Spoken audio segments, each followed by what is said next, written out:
Let's chat about our rapid fat loss experiment and how that is going. How much weight have you lost to date, Tiffany? Of three full days. We started Monday, Tuesday, Wednesday. I just did the math earlier. I think it's 6.2 pounds that I'm down. You're rocking it. I am down 4 pounds. Only 4 pounds. Dang. My buddy is down almost 6, I believe. So let me just check what he texted me this morning. And yeah, just under 6 pounds. So I'm dragging, but again, Woo, I'm winning. Tiffany's winning. But you know why? This is important. I have not been tracking accurately. I admit it. And this is the result. You don't lose as much weight when you don't track accurately. Even like a level, I'd say I'm probably a level 7 out of 10 for tracking. You know, I'm using measuring cups. I remember I ate a couple of things I had cooked before and was just trying to remember the ingredients, and I hadn't weighed them at the time. And so I was just entering them in from memory. This is what happens. Level 7 effort gives you level 7 results. Yeah. So you're still seeing results, but they're not seeing results, but you're 50%, you've lost 50% more weight than I have at this point. And if I just gave it a little bit more of a push, I'd lose more. So this is super inspiring. I know this as a coach. I tell people this. So and really it's a choice at the end of the day, right? How much, and it's not that much effort to track, but how diligent how badly do you want those results? If you really want them badly, then you got to give it a level 9 or 10 effort. Mm-hmm. And so I'm more motivated seeing your results. It's like, I need to actually start weighing everything. Yeah. So I'm renewing my commitment. It also helps that soup that I made last week and everything is all gone. So I no longer, I'm no longer estimating what I put into it and stuff. But yeah, so I think there's that. I also had a real crappy sleep last night. I didn't sleep enough. And anytime I don't sleep enough, I retain more water. It happens in a lot of people, actually. There is a real connection between sleep and weight. So I'm hoping for a good whoosh tomorrow. Yeah. One other thing that happens a lot of people don't realize is when you're losing weight, you squeeze the lipids out of your fat cells, but then they temporarily refill with water. And that's why some people can plateau for a while and then they have a whoosh. Some people, especially men, kind of just lose a little every day, right? They're pretty consistent. Me, I'm a whoosher. So I will have these large drops. I'll do tiny bit, stall a little bit, and then whoosh, So I just know from experience that can happen. That's how my weight loss was when I was losing my 80 pounds. I would go 5, 6 days, 7 days, 8 days, nothing would happen. And then day 9, I'd be down 3 pounds. And I'm like, whoa, hey. Yeah. So for some people, it's not quite as drastic, but we tend to get frustrated with lack of progress and then we give up. That progress is coming. You just have to keep the course. You got to keep the course. Again, level 10, if you want level 10 results, you've got to give in level 10 dedication. And that means sticking with it even when you're like, this is not working. Why am I doing this? You got to just push through it and then you will see those results because it will happen.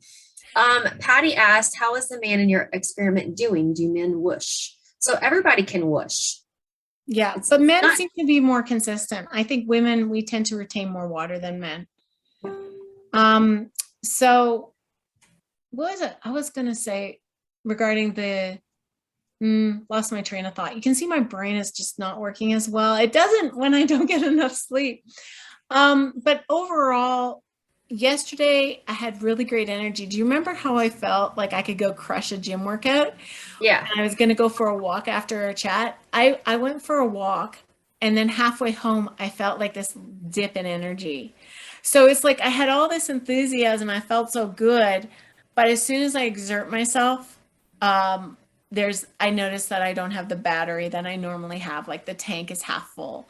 So it's interesting because as long as you're fairly sedentary, I think everything functions quite well. But as soon as you try to exert, you feel it. And you said halfway through your gym workout, you noticed a drop in energy. Yeah. But then I did go to the gym last night and not to work out again, guys. No, did not do that. I picked up a shift at the gym that I used to work at regularly. But I went there last night and I was training clients and I was on my feet for, 3 hours straight walking around. And then I got done and then I had a new call for my clients online. And my energy overall was really good. At the end of that, I felt fine. Honestly, it was just that at that point, my hunger was starting to pick up. Right. So, and I think that all of this kind of played into my loss slowing down a bit. Because if you guys remember yesterday, I lost, I think it was 2.6 pounds or no, was it 2.6? No, Yeah, it was yeah, 2.6. yeah. Because the first day was 3 pounds and then 2.6. And then this morning, I was only down 0.8 pounds. I say only, but that's still You get amazing. spoiled. Yeah. I got spoiled, but 0.8 pounds is what I was down this morning. But there's a couple things that factor into that for me. 2 nights in a row with crappy sleep because my sleep has been horrible. I did sleep a little better last night, but my kids have been waking me up and I'm not sleeping well right now. And then I didn't get home until 9:30 last night. And then I ate dinner at like 9:35, 9:40, Mm-hmm. and I went straight to bed. I don't normally eat that late. So my body had less time to digest that food. So I think that that played into the scale Yeah. this morning as well. So there are different factors that are going to play into it and slow your weight loss down as well, or give you the perception. It's not necessarily slowing it down, but it's giving you the perception that it has slowed down. For sure. Like having undigested food in your stomach because you ate late at night is definitely going to make the number on the scale go up, or you won't have as good a drop. And it's just passing. This is why we don't care about daily fluctuations. We actually have our clients track weekly averages. That shows you the real trend over time. Yeah. You mentioned that your sleep was crappy, but you took melatonin and you took magnesium last night. So you didn't have the restless leg that you had. So that helped. Yeah, but my legs were better. Yeah. Yeah, I kept waking up still. And again, part of that is for some reason my daughter is refusing to sleep right now, and she keeps climbing in the bed with us, and we put her back in her bed, and she comes back in. So it's partially getting interrupted by the kids, and it's like every little noise is waking me up because I'm expecting her to come in. Yeah. So I don't necessarily know that it's directly related to the protocol that we're following. However, I'm not going to rule it out either. Right. Yeah. I slept really thoroughly, like deeply. I just didn't get sufficient duration. Working till after midnight and then still up at 7, I need 8 hours. So, any other comments from people? Questions? No, we already covered it. I think Patty said, how's the guy doing in the experiment? Like, how's almost he 6 pounds overall? Down. He's doing great. He said he felt a little flat energy wise yesterday. Mm-hmm. I do like ketosis can take 2 to 4 days to hit, and I'm not in it. I'm using a breath, like a device where I breathe into it and it tells me, am I burning ketones at what level? And I'm still not, when I hit 5, I'm in ketosis and I'm not at 5 yet. So I'm waiting to hit it. I might have to drop my carbs more. Some people have to go really low carb to get into ketosis, like 20 grams of carbs. And some people are fine at 50. And activity levels do play a role. And I've been kind of not that active the last couple of days. Yeah. And I was reading earlier as well that, one of the signs of ketosis could be brain fog. And I have been noticing that my concentration is kind of falling off at times. But it's hard because sleep also can contribute to brain fog. Exactly. For me, big time. Like, because my brain has been great. Today, not so good, but I know it's sleep. Like I had a real hard time getting going this morning. But yeah, that's a possible. It's hard sometimes, isn't it, to Yeah. dissect what is what. Yeah. And that's why we'll just keep doing these check-ins and see. Time will tell. So, all right. So we are coming up on half an hour. I just wanted to touch base on something because I had somebody email me, and she was wondering, as a weight loss coach, if I've struggled to keep my weight loss off since losing some years ago on the HCG protocol. And yes, in the last couple of years since COVID hit, I had the weight has slowly crept up. I guess she's wondering because she's been following our videos, knowing that we're doing this experiment. And so it'd be like, well, why would you do this experiment if you had no weight to lose? Maybe that was her thought process. I don't know. But the thing is, when I lost that weight on HCG some years ago, I still hadn't lost all the weight I wanted to lose. I mean, I was pretty happy with it, but I still wanted to get leaner. I never did. So here's an opportunity to get leaner again. But I've also gained about 10 pounds since COVID hit. And there's been a lot of reasons for that. I've moved state a few times. My business has really taken off. I've had a lot of other personal things going on. And, there's a season for everything in life. And as much as I know going to the gym, it's my happy place, it's important for my mental and physical health, there's simply other priorities, and it's had to take a back seat. This is the adult. This is being an adult. I have to choose sometimes. And it's been really frustrating for me personally to not be able to go to the gym as much as I like and stuff like that. And I always say, like, diets get you to a certain point, habits keep you there. And some of those good, healthy habits have taken a back seat. And as a result, the weight crept up. So this is an opportunity not only to do this protocol and this experiment, which is super exciting for both of us, because can we do a very low calorie diet with HCG? We want to know if the HCG suppresses the appetite, or does just being below 1,000 calories suppress our appetite? What's our mood, our energy, our sleep, etc. like? So we're tracking all these metrics. So the experiment is very interesting, but it's also a great opportunity to shed some of the fluff. Then that's it, honestly, Yeah. Yeah. It's like Adele said, life happens. While this is our profession, we're also human. Sometimes other things just have to take a priority. I've got 4 kids, and that means that sometimes I eat on the go. I eat things that I probably shouldn't. And I know that. I know how to work around it, but in the moment, sometimes those decisions are the hard decisions to make. But I do feel like overall, could I get the weight off without doing this product protocol? Absolutely. But again, oh, you've done it before. You lost 80 pounds. Right. Yeah. Yeah, I absolutely know that I could. I don't have to do this protocol to lose the weight that I want to lose. But it's interesting to me to see what the HCG clients go through, to be able to relate to them a little more. And also, I mean, who doesn't like the appeal of losing weight quickly? If it doesn't work, then it doesn't work. If it does work, then I'm just a little further ahead than I had planned initially. Right now we're on day 4 and I feel pretty good. So we'll see what day 5 and 6 and 7 brings. If I end up cutting it a week off, then that's fine. It's still a win for me because I can see what my clients go through. I can recommend things that have worked for me that I might not have known before I tried this. So, and then again, like you said, with the science, it's good to know what that hunger feels like without the support of medication. Now, I don't know what this feels like with HCG, but I will tell you that right now I'm not overly hungry. I'll show you an example. I have my lunch here. I don't know if you guys can see it or not, but I've eaten just over half of it, probably 3/4 of it. It was a very full plate. And I got to this last little bit and I was like, I'm feeling feeling pretty satisfied right now. I could keep eating this, or I could save it for in, an hour or two whenever I start feeling snacky again and finish eating it. And this is like less than 300 calories for what I was eating. So So you my use about hunger, 200 calories and you're feeling kind of full and you stopped yeah, eating, which yeah, is amazing because we typically have thought that was only possible with HCG.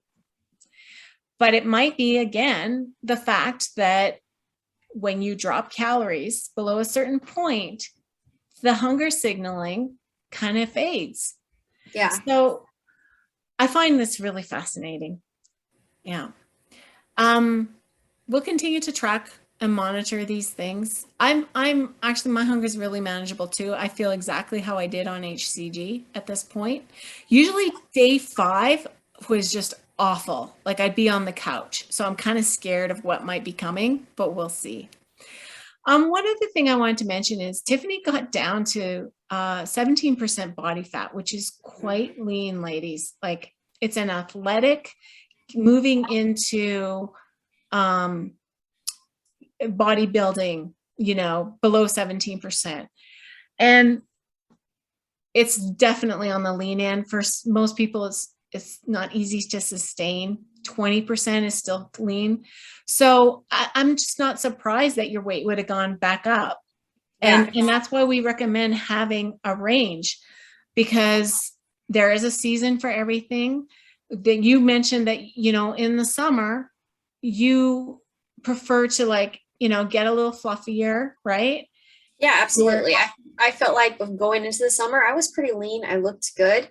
I was happy with where I was. But during the summer, was I mindful of what I was eating? Absolutely. But was I also enjoying alcohol and barbecues and stuff like that? Yes, I was. At the end of the summer, that led to some weight gain. And yeah, I was okay with that because I knew I had those tools available to get that weight back off when I was ready to do it. exactly. And I don't think a lot of people realize this.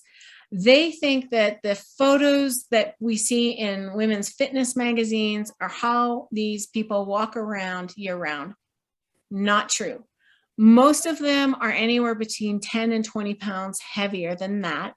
What they've done is diet down hard for a photo shoot. So you're seeing them at their leanest at a moment in time that might be one day all year. Okay. And So, they're also just like, they've probably been in the tanning booth, so they look more ripped, and the lighting is a certain way, things are edited, and it's not realistic. It's not healthy, because if you want to bulk, as you were bulking because you wanted to add more muscle, you actually want to eat in a slight calorie surplus, get a little fluffier to maximize the muscle gain, and then you go through a cutting phase to strip some of the body fat off so you can reveal the muscle. And and bodybuilders go through these cycles and these phases year round. Go ahead. Yep.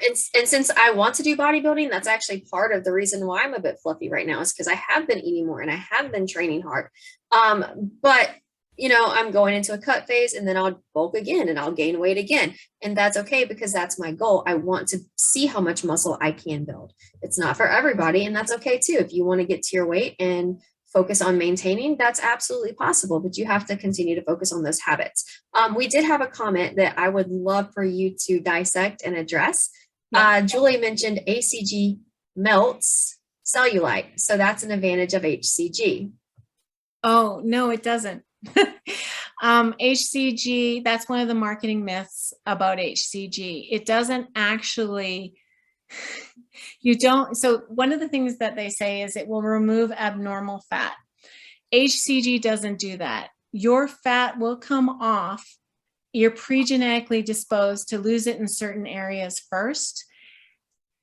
And how I know this is through DEXA scans, which are body composition tests. Okay. So as an example, God, I have 100 thoughts rushing through my head and I'm trying to keep this really clear. So I am an apple shape. I tend to carry more fat around my upper body and belly. And when I was losing weight, I was getting DEXA scans done. And it's the only way to measure your body tissues differently. How much bone, how much muscle, how much fat tissue you have.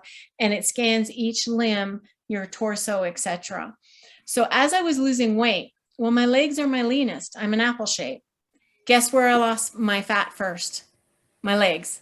Last place I wanted to lose the fat tissue, right? Guess where the last place I lost fat tissue was? My visceral fat. My visceral fat is my abnormal fat, as Dr. Simeons would have said, right? It didn't target the abnormal fat or the abdominal fat. All you can do when you lose weight is you pull energy from all of your cells, and it will not preferentially pull fat from certain areas. It just pulls it genetically. You're predetermined where you're going to lose your fat first, but it will pull from all areas in the body. So when people see a big change to their hips and their waist and things like that, that's just how you would lose weight, even if you weren't on HCG. Yeah, and I was about to say that, like, even without HCG, that it happens the exact same way. You're going to lose in the areas where you're genetically predisposed to lose first. And then usually it's always the place where we don't want to lose first, like your breast. Mine went bye-bye. They were gone. Yep. And then the last place that I lost was my stomach and my back rolls. But yeah, my legs trimmed up pretty quickly as well. That's true. I kept my boobs pretty well. And yeah, like and again, that's because I'm an apple shape, I think. No, my boobs were gone. What? They were gone. They were like, we're out of here. I think, again, I'll go through the same thing doing this protocol without HCG. I bet you it'll be exactly the same process. Yep. So Tracy just asked a question. She said, how few carbs do you need to consume to achieve ketosis? Does it vary person to person? And the answer to that is yes, it can vary person to person. Some people have to get as low as 20 grams or below 20 grams of carbs. Some people are okay with being up to 50 grams of carbs a day. That's net carbs too, by the way. Yeah. Yes. The more active you are, the easier you'll burn through your glycogen stores, which are the carbohydrate stores in your liver and your muscle, and then you'll start tapping into burning ketones. So you kind of want to get rid of that glycogen first, which happens in the first week where you shed a lot of water weight, because like one carb attracts 3 grams of water. As Tiffany's fond of saying, carbohydrate. Right? Yes. So once you drop carbs, you also drop the water that's attached to those carbs. You start peeing a lot, losing a lot of weight. Most of that is water weight. Now, I do want to say something, because I think this is really important. Ketosis is not magical.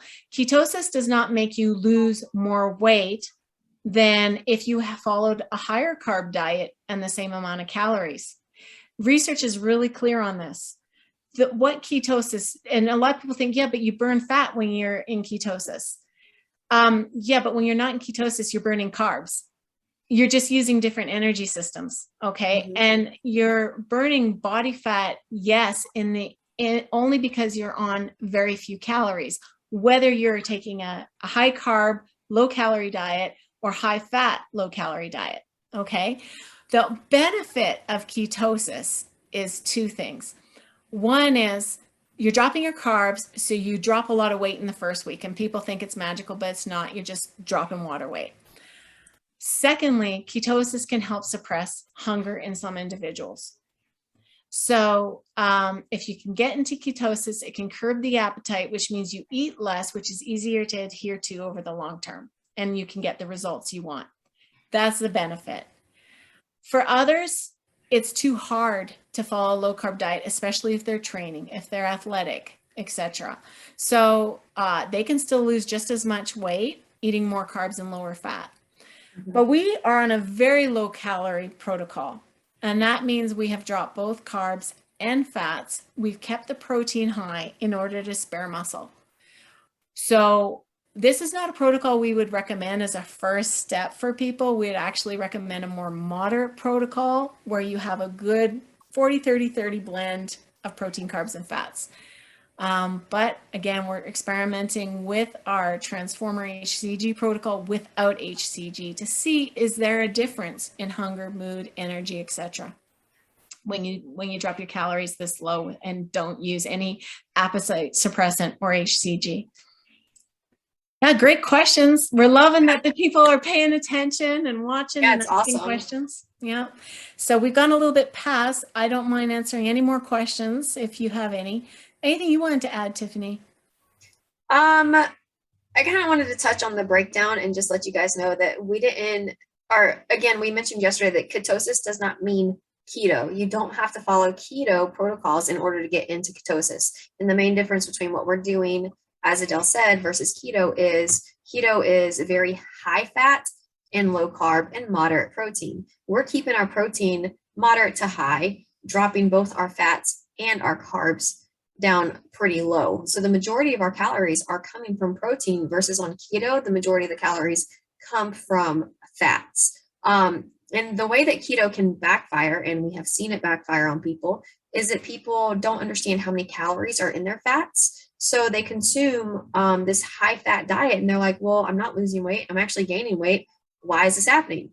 Because fats are 9 grams of calories, or 9 calories per gram, whereas carbs and protein are only 4 calories per gram. So it's over double what you would get by eating the same amount of food in carbs or protein. And then for fats, you generally get a lot less food as well. Because when you think of fats, yeah, it's going to be like your beef with fat added in. It's going to be like avocado. You can have some cheese. Cheese is a pretty good mixture of fat and protein, though. So but a lot of the fats usually end up coming from people are adding coconut oil and MCT oil and all these other oils to beef up their fat, but they're finding themselves being hungry because they're not adding any volume to their food. So then they tend to eat more fat, and at that point they go over their caloric range. And again, at the end of the day, no matter what diet you're following, that caloric deficit